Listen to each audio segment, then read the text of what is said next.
Ladies and gentlemen, welcome back to the channel. It's a fresh week at Celtic Football Club. It's a fresh week in the January transfer window. However, it's a week closer to the end of the January transfer window. We are quickly coming up to the last few days. It's January 22nd as we currently record this video, which means there's only 8 or 9 days left for Celtic to get business done, and we've been handed quite a blow in our pursuit for someone in that left back position. So we're going to talk about that. We're going to talk about some other things in today's video. Strap yourselves in. We've got quite a bit to cover.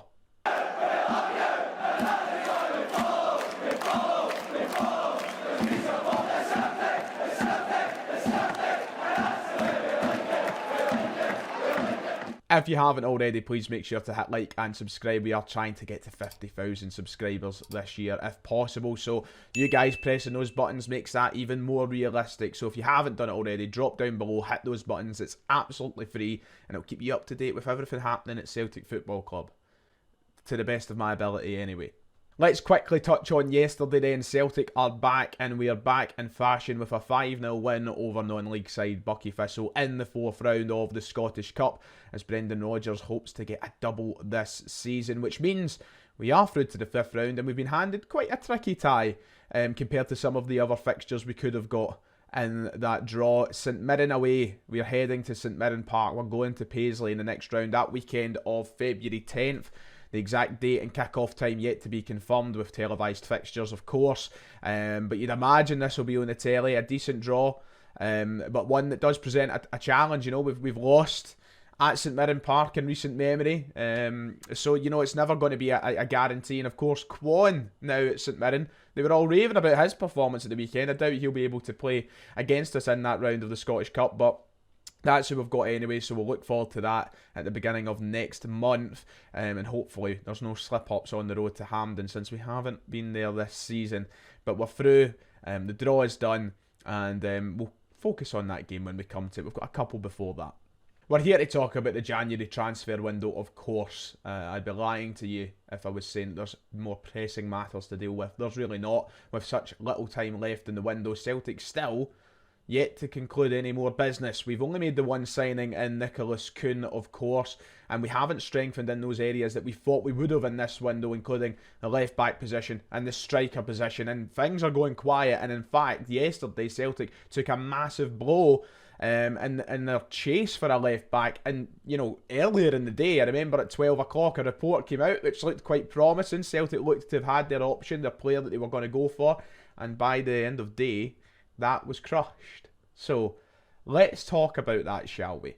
Of course, I'm talking about the Liverpool youngster Owen Beck, who's spent some time on loan at Dundee this season. His potential move to Celtic is now out the window for this window anyway. We could sign him in the summer if we really did want him, if he was still the long-term option that Brendan Rodgers really favours in the recruitment department, but for this window it ain't gonna happen. Yesterday Owen Beck was subbed on for Liverpool in their win against Bournemouth, which means he cannot play for any more clubs in league football this season. He's already played for Dundee and Liverpool. You can't play for 3 clubs in a UEFA competition in the one campaign. He can only play for Liverpool or Dundee now for the rest of this season, so that move to Celtic is done, and that's that. It can't happen. It's over. The dream that some people had of Owen Beck coming to Celtic is away. And listen, you know, we could sit here and moan and complain and cry about it, but Liverpool have been left slim in that area. They've not got a lot of options with Andy Robertson and Kostas Tsimikas out injured. Owen Beck, one of their only options really, and they need to manage minutes and manage time. So I'm not surprised that he came on yesterday against Bournemouth. However, Jurgen Klopp, a man who I really can't stand nowadays, really sticking it into me. The knife right in the back, hoping that we had a left back there. No, not anymore, because Jurgen Klopp needs him. So he ain't going to be at Celtic. This followed a promising report earlier in the day that Brendan Rodgers and Celtic were going to go all out and try and sign Owen Beck on a permanent deal. I didn't make a video on it, I didn't tweet about it, I didn't say anything about it, because I really did think later that night this could have happened. I had a feeling that he was going to end up playing for Liverpool in yesterday's game, and that feeling was right, which is why I didn't bother jumping on the channel before the Buckie Thistle game yesterday going, oh, we might be signing Owen Beck. I just had a slight feeling, a slight feeling that Jurgen Klopp was going to do that to us. just so he could keep his options open for the rest of the season in that left back position. And so it is. I mean, this was the article that came out, I believe, that it was the Daily Record who ran with this story. Scott Burns basically saying that the original loan deal that Celtic were going to look for was then turning into a permanent deal. So this was the headline: Owen Beck to Celtic transfer still on as nervy Liverpool wait commences with permanent swoop lined up. And basically the article went on to say that Brendan Rodgers and Celtic were no longer interested in a loan deal and they were just going to go for it and try and sign him on a permanent basis. I don't know if that kind of story has spooked Liverpool into playing him or whatever, but he is their player. They've made their decision, and maybe he will move on in the summer window, but Celtic really need to have that position sorted by then. If we still want to go for Owen Beck in the summer, fair enough, fair play, go for it, but that doesn't mean that from now until the end of this window we shouldn't be assessing our options and looking elsewhere. This is a blow. It's one that we can definitely recover from. I don't think Owen Beck was the end-all be-all for that position, especially when his name only started really getting linked with us in the last week or so. But it is a bit of a gutter. But it's just funny. It shows you what an article can be. It could be nonsense. It could be, and who knows? It probably wasn't nonsense. I'm assuming that Scott Burns has probably got good, reliable information in this report on it and saying that it was a possibility. Celtic can't help it if Liverpool have decided to play him, and then the rules being that you can't play for free clubs. So yeah, we need to move on. Who is it going to be? Because it ain't going to be Owen Beck. Interestingly enough, Thiago Araujo actually replied to Paulo Bernardo's Instagram post yesterday following his goal against Bucky Thistle. Here it was. What a finish, Sir Paulo boy. Is there enough to read into there? I don't think so. I mean, both of them played for the Benfica Youth Academy. They're probably pals. They probably know each other quite well. I don't think this means much. However, it's obviously quite interesting in the sense that Celtic have been linked with Thiago Araujo for months now, and he was apparently the main target for Celtic. Now, the last that we heard about Thiago Araujo was that Estoril value him way, not just a little bit more, significantly more in price tags than what Celtic were willing to pay. I think they want over £4 million. Celtic aren't willing to pay that fee, and that's why that's went cold and nothing's happening with it. Is this maybe a sign, an indication that Celtic are going to revisit Thiago Araujo and maybe try and find room for negotiation? I'm not going to speculate that much, but now that Owen Beck is off the table, Celtic might pick up the phone. They might go to Estoril and say, right, listen, let's work on this together. Let's try it and find a fee. But it wasn't the fact that, the board weren't willing to pay an extra 500 grand by the sounds of it. It sounds like the valuation of the player is way off at both ends, Estoril's end, Celtic's end. Keep an eye out. Who knows? Maybe we will revisit the Thiago Araujo one after that post. Something to read into. I don't know. But we need a left back. Sign one.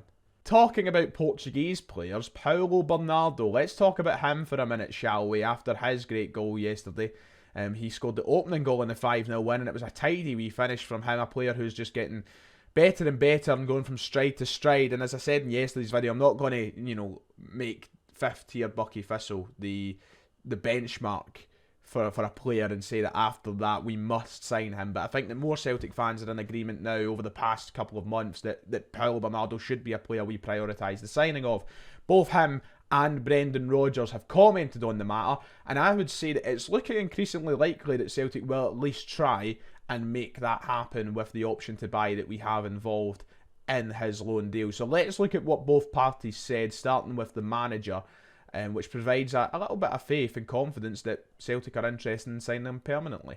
This was Brendan Rodgers' comments. He said, I'm delighted with the emergence of Paulo. There is an agreement with the club, an option for us to activate that if we want to do it. He came in and he's gradually learnt the principles of our play. Leading into the Rangers game last month, I knew he was going to start and we wanted to give him a run of matches. He's been fantastic. We'll assess the situation. I'll sit down with him at some point towards the end of the season and take it from there.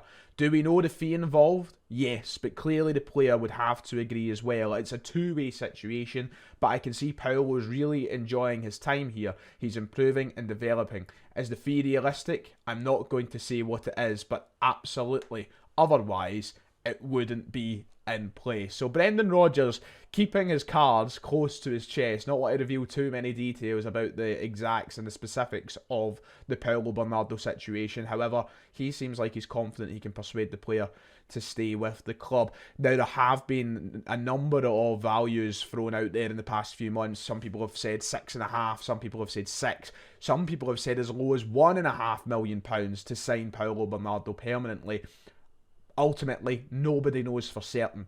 I don't imagine it's anything higher than that 6.5 though that we have heard as the top price. I don't think it would be as low as 1.5 either. That Benfica have made a rip-roaring, of it. But hopefully Brendan Rodgers can convince him to stay. Now, he said he'll speak to him towards the end of the season, so I imagine we won't hear much until maybe April, May time if he's going to be a Celtic player next season. But I like that Brendan Rodgers is a fan of him. I like that he's been very open about trying to keep him at the club. Now, Paulo Bernardo on the other side hasn't been as open, but he has commented on the matter. When asked about it, this is what the player said. He said, "I just think about the present game by game and how I can improve. Then other things will happen. I'm enjoying it a lot. The fans are unbelievable and they like me.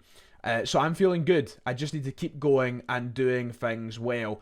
When he was asked about joining, he said, "Rodgers and me just want to keep things going well and to improve a lot." So he hasn't given a strict yes or no, but you don't do that in these situations. Nobody would do that in these situations. It didn't happen with Jota, didn't happen with Cameron Carter-Vickers, didn't happen with Edouard. It's never happened with any of these players that we've had on loan and then went on to sign.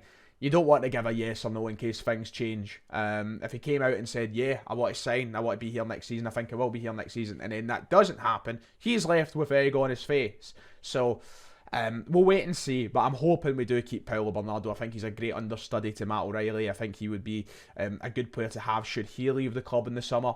And I just really like him in general. I really, really do. And you've heard me waxing lyrical about him for the past couple months, so that's not a secret. Hopefully we make that happen.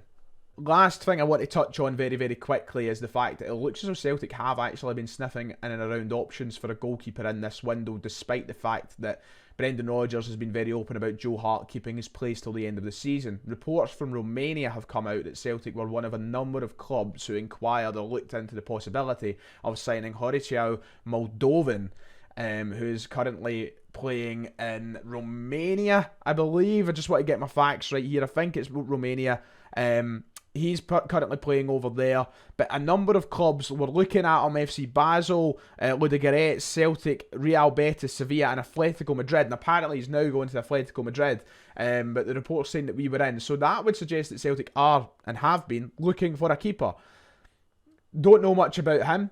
First time I've actually heard his name. We've seen no prior links to him. Now he's going to Atletico Madrid. That's that, I suppose. But does it mean that Celtic are still looking for a keeper in this window?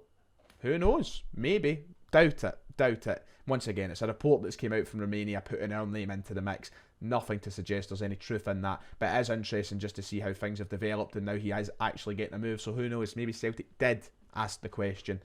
But he's away anyway. Right, that does it for today's video. If you've enjoyed, please let me know in the comments below. Let me know your thoughts to everything in the comments below. There isn't long left now in the window, and Celtic need to get business done. So hopefully I have some to report on in the coming days. And you know what to do, like and subscribe to make sure you're first to know about it. Enjoy the rest of your day, enjoy your week. I'll be back tomorrow, so until then, I'll see you all next time.